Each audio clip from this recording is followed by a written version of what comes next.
سلام حضور صلی اللہ علیہ وسلم فخر موجودات باعث تخلیق کائنات سید ولد آدم شفیع بنی آدم آقا مولا حضرت محمد مصطفیٰ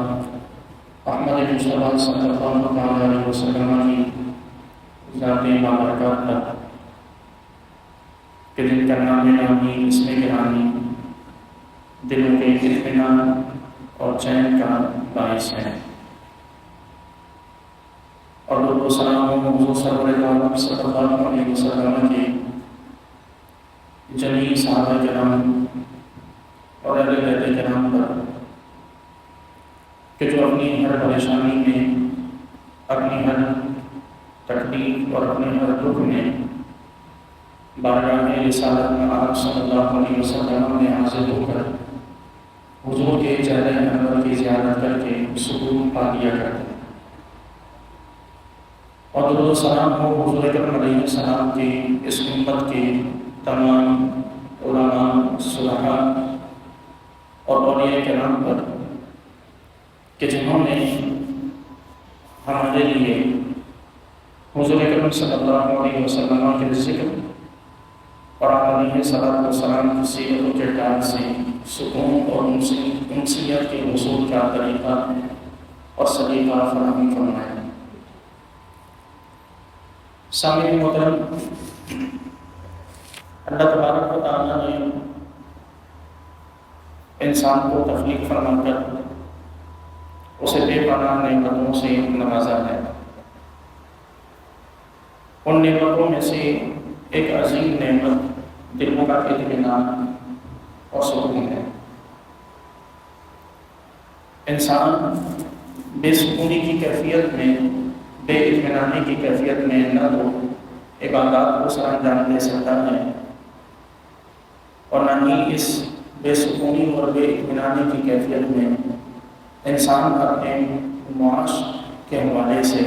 کوئی کام کرنے کے قابل رہ سکتا ہے۔ یہ اطمینان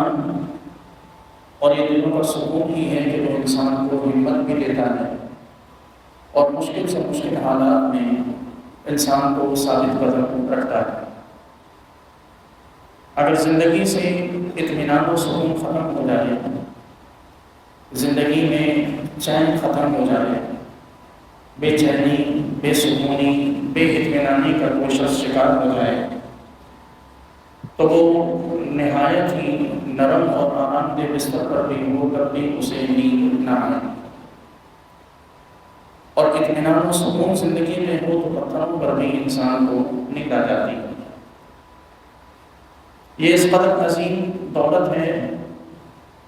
کہ اس دولت کے لیے اللہ تبارک و تعالیٰ نے یہ دولت اپنے انبیاء کو عطا فرمائی، اپنے اولیاء کو عطا فرمائی، اور جو اس کے قریب آتے رہے رب نے انہیں یہ دولت بے بہا طریقے سے عطا فرمائی۔ ایک انسان اپنی زندگی میں سکون کے حصول کے لیے ہر حد کو پار کرنے کو تیار ہوتا ہے۔ وہ اپنے ذہن کے سکون کے لیے ہر وہ کام کر جاتا ہے کہ جس سے اسے یہ محسوس ہو کہ اس کے کرنے سے مجھے اطمینان اور سکون حاصل ہوگا۔ رب تعالیٰ نے بھی ہماری اس مشکل کا حل قرآن مجید میں ذکر فرمایا، اور ارشاد ہوا کہ علی ذکر اللہ تطمئن القلوب، کہ سنو کہ اللہ کے ذکر سے دل مطمئن ہوا کرتے ہیں۔ گویا کہ اطمینان پانے کا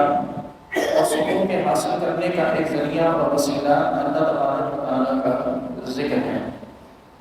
اور ایک کیا بلکہ پہلا اور آخری وسیلہ یہی اللہ کا ذکر ہے کہ جو ہماری روح میں اطمینان کو لاتا ہے۔ ہم اور آپ اگر اپنے رب پر یقین نہیں رکھتے تو زندگی بھر ہم بے سکونی کا شکار رہیں گے، کیونکہ جب تک یہ نہ تسلیم کیا جائے کہ کوئی ہے کہ جو میری مشکل میں ساتھ دے گا، کوئی ہے جو اگر میں بیمار ہوا تو میرے ساتھ کھڑا ہوگا، کوئی ہے کہ اگر میں کسی تکلیف میں گرفتار ہوا تو وہ میری مدد کرے گا، جب تک کسی شخص کو یہ اطمینان نہ ہو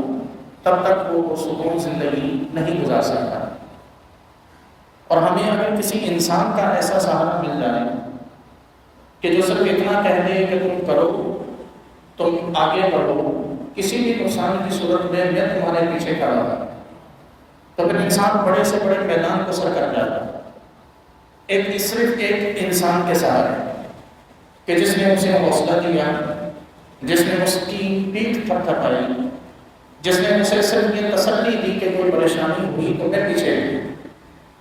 یہاں اللہ تبارک و تعالیٰ قرآن مجید میں بار بار یہ اعلان فرما رہا ہے کہ اللہ تبارک و تعالیٰ اپنے ماننے والوں کے ساتھ ہے، اللہ تبارک و تعالیٰ مدد فرماتا ہے، رب تعالیٰ لوگوں کو اطمینان عطا فرماتا ہے، رزق اللہ تعالیٰ دیتا ہے، زندگی موت اللہ تعالیٰ دیتا ہے، کامیابی اللہ تبارک و تعالیٰ عطا فرماتا ہے، بیماری سے شفا رب عطا فرماتا ہے۔ تو پھر ہمیں اپنے رب کی ذات پر اطمینان اور یقین کیوں ہے؟ ہونا تو یہ چاہیے کہ ایک بندہ وہ زندگی کے ہر میدان میں کود پڑے اور بے خوف و خطر ہو کر وہ ہر جنگ میں کود پڑے، ہر مشکل کا سامنا کرنے کے لیے تیار ہو، صرف اس اطمینان کی بلبوتے کہ میرا رب ہے کہ جو ہر مشکل میں میرا ساتھ دینے والا۔ انسان ضرور دھوکہ دے جاتے ہیں،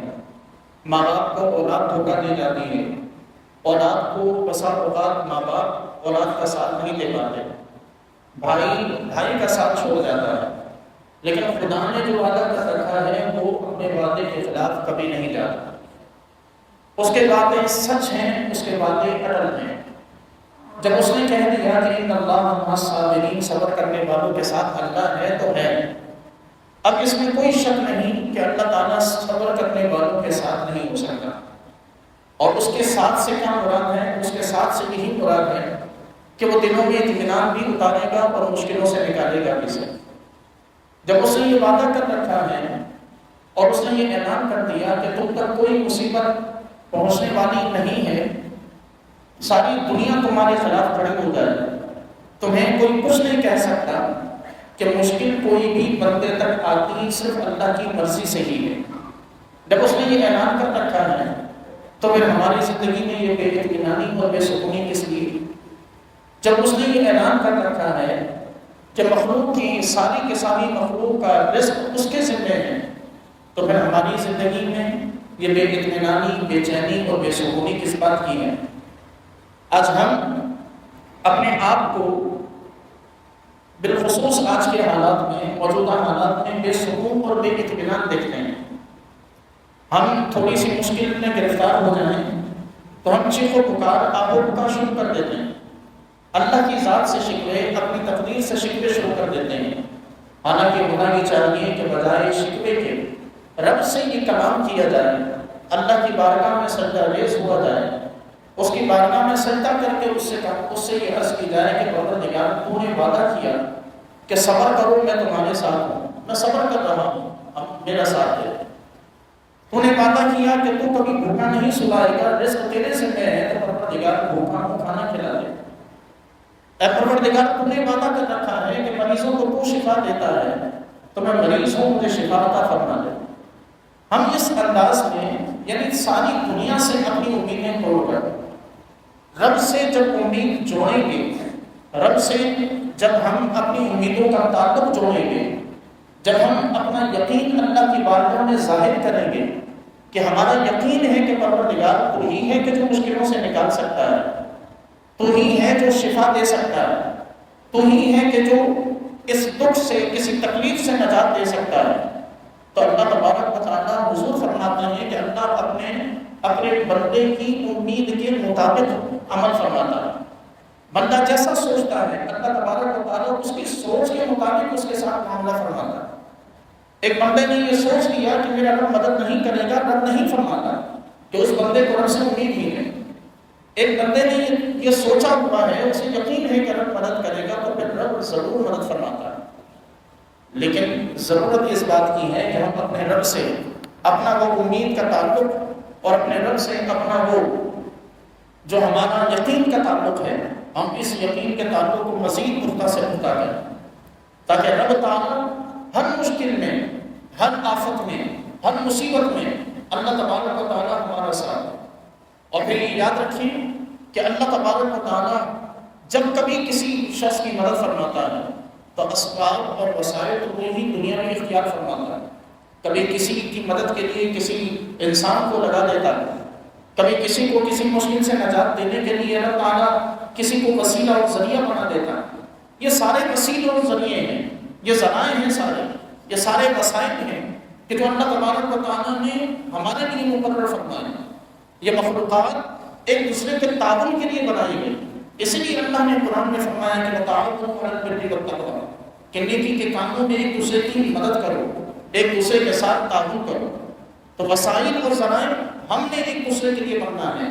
لیکن حقیقتاً مدد، حقیقتاً تعاون، حقیقتاً نجات وہ صرف اللہ رب کائنات کی ذات ہے کہ جس نے عطا فرمانا ہے۔